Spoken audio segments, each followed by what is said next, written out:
दोस्तों नमस्कार, मैं डॉक्टर नवीन सिंह, चिकित्सा अधिकारी प्रयागराज से। आज बहुत ही सामान्य चीज़ के बारे में बताने जा रहा हूँ, जिसको दिनचर्या कहते हैं। दिनचर्या का अगर पालन किया जाए तो हम लोग स्वस्थ रहेंगे, क्योंकि स्वास्थ्य की परिभाषा ये है कि सम दोष सम निश्चय सम धातु मलय किया प्रसन्न आत्म इंद्रिय मन स्वस्थ इति अभिधेते। अगर हमारे दोष सम रहेंगे और हमारी अग्नि सम रहेगी, धातुएं सम रहेगी, मल सम रहेंगे तो और इंद्रियां और आत्मा भी प्रसन्न रहेगी, तब हम स्वस्थ कहलाएंगे। तो ये तभी हो सकता है जब हमारा दिनचर्या सही रहे। तो दिनचर्या कहते हैं किसे हैं, तो प्रतिदिन कर्तव्यम चर्या दिनचर्या।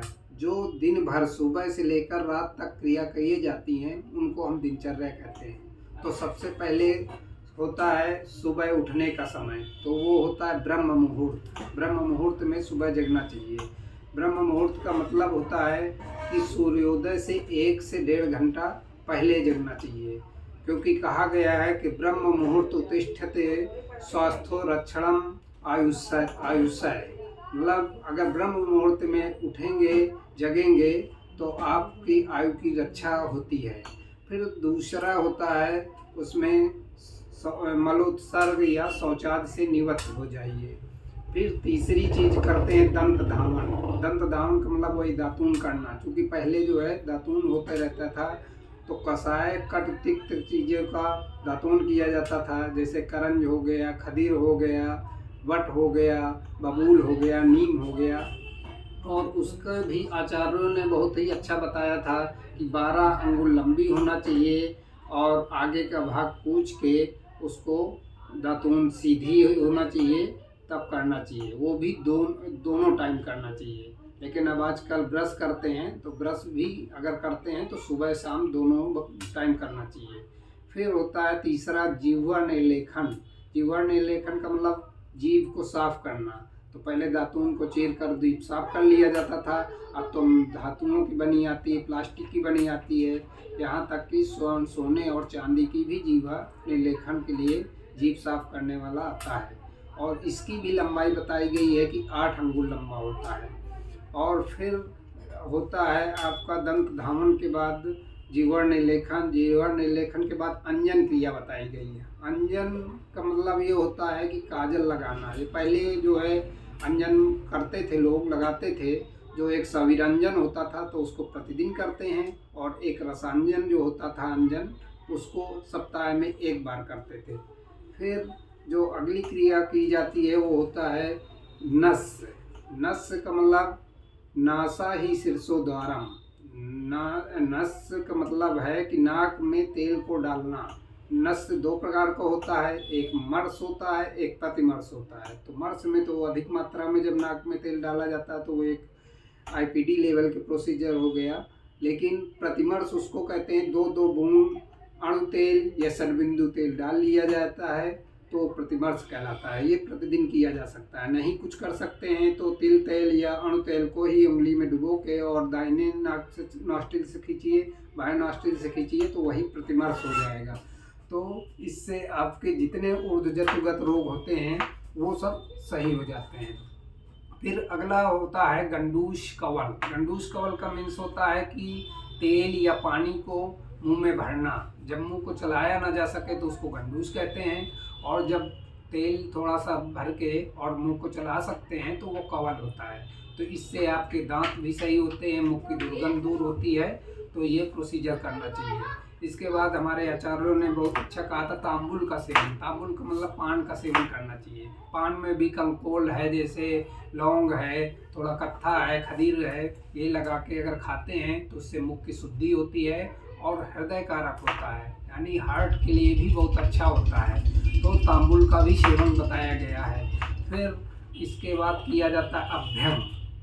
अभ्यंग का मतलब होता है मसाज करना। तेल से पूरी बॉडी का ओलिएशन किया जाए तो उसके बहुत सारे फायदे हैं। एक तो स्किन आपकी मृदु हो जाएगी, स्निग्ध हो जाएगी और कांति आएगी और मजबूत भी हो जाएगी।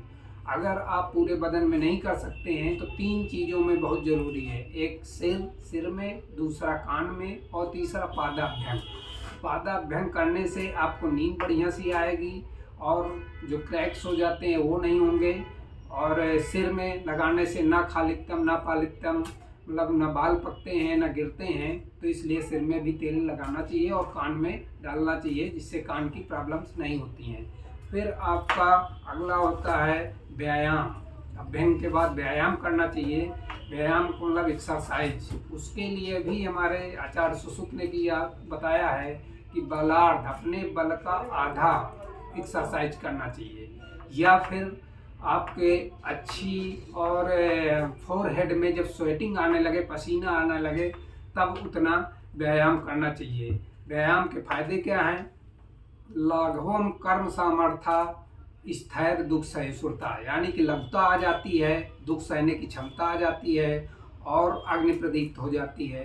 तो एक्सरसाइज करना चाहिए। फिर बताया गया है उद्वर्तन। उद्वर्तन में जो है 2 तरह का होता है, जैसे उपटन लगाना होता है, जौ का या चने का मिला के उसमें स्नेह कोई भी तेल वगैरह मिला के अगर लगाया जाए तो वो उपटन कहलाता है। और उद्वर्तन होता है जो विपरीत दिशा में रुच चीज़ों से किया जाता है, उससे वेट लॉस होता है, मेद या चर्बी घटती है, तो उसको उद्वर्तन कहते हैं। फिर इसके बाद हमारे आचार्यों ने कहा कि स्नान फिर करना चाहिए। स्नान करने का भी तरीका बहुत अच्छा बताया गया है कि उष्ण जल से जब आप स्नान करेंगे तो गर्दन से नीचे तक उष्ण जल से करें, और ऊपर से सिर से उष्ण जल या गर्म पानी से नहीं नहाना चाहिए, क्योंकि वो बालों के लिए नुकसानदायक है और आँखों के लिए नुकसानदायक है। स्नान के भी फायदे बहुत सारे हैं कि आपका लघुता रहती है पूरी बॉडी में, आपको खुजली वगैरह नहीं होगी और आप ऊर्जावान महसूस करेंगे। तो स्नान के बाद फिर भोजन का बताया गया है। भोजन करने के लिए हमेशा भोजन षड्रस युक्त होना चाहिए। षड्रस युक्त का मतलब मधुर, अम्ल, लवण, कट, तिक्त का है। मीठा भी होना चाहिए, नमकीन भी होना चाहिए, खट्टा भी होना चाहिए और तिक्त और कड़वा भी होना चाहिए। तो 6 रस युक्त भोजन हमेशा करना चाहिए और शांतिमय ढंग से करना चाहिए। खाना खाने के 1 घंटा बाद या आधा घंटा बाद ही पानी पीना चाहिए, नहीं तो वो विष के समान होता है। भोजन के हो गया। अब हमको सद्व्रत का पालन करना चाहिए। सद्व्रत का मतलब सदाचार, झूठ नहीं बोलना चाहिए और अच्छे आचरण का करना चाहिए। फिर हमारी आती है दिन निद्रा। तो अच्छे से जब ये सब चीज़ें करेंगे तो रात में नींद नहीं आ रही है तो वही बताया, पादाभ्यंग करके अगर सोएंगे तो अच्छे से नींद आ जाएगी। तो ये दिनचर्या में आता है, इसीलिए बताया गया है हमारे आचार्यों ने कि स्वास्थ्य स्वास्थ्य रक्षण मातुरस्य विकार प्रश्न मंचा, मतलब स्वस्थ व्यक्ति को स्वास्थ्य की रक्षा करने के लिए सारे उपाय करना चाहिए। अगर रोग हो जाएगा तो उसका उपचार किया जाता है। तो दोस्तों, आयुर्वेद अपनाएं, जीवन स्वस्थ बनाएं। धन्यवाद।